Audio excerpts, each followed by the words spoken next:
যে তারেক রহমানকে অবিলম্বে বিদেশে পাঠানো উচিত এবং সে যেন ও যেহেতু বিদেশে থাকবে ও রাজনীতি থেকে দূরে থাকবে, এখন রাজনীতিতে আপাতত একদম বাইরে থাকবে, রাজনীতির বাইরে। সেজন্য তিনি কোনো রাজনৈতিক কর্মকাণ্ডে অংশগ্রহণ করতে পারবেন না এবং দলের দায়িত্ব তিনি এখন আপাতত অংশগ্রহণ রাখবেন না। কাজেই খালেদা রহমানের মা খালেদা জিয়াকে রীতিমতো মুচলেকা দিয়ে এবং সেনাবাহিনীর সাথে বড় ধরনের আপোষ রফার মাধ্যমে ছেলেকে মুক্ত করে লন্ডন পাঠিয়ে দিতে হয়েছিল। আপনারা অনেকেই যারা সম্ভবত নতুন প্রজন্মের বিএনপির সমর্থক তারা মনে করেন এটা একটা বানানো কথা।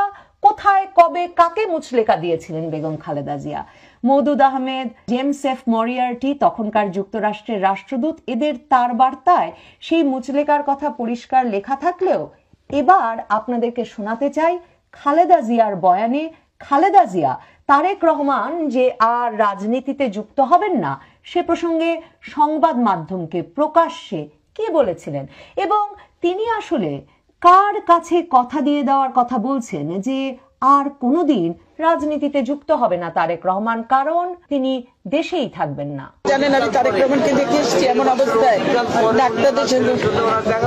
ডাক্তারদের সঙ্গে কথা বলেছি, ডাক্তাররা বলেছে অবিলম্বে তারেক রহমানকে বিদেশে না পাঠালে আমার ছেলেকে সুস্থ করা যাবে না কোনোদিন। সেজন্য আমি বলছি যে তারেক রহমানকে অবিলম্বে বিদেশে পাঠানো উচিত এবং সে যেন ও যেহেতু বিদেশে থাকবে ও রাজনীতি থেকে দূরে থাকবে, এখন রাজনীতিতে আপাতত একদম বাইরে থাকবে, রাজনীতির বাইরে।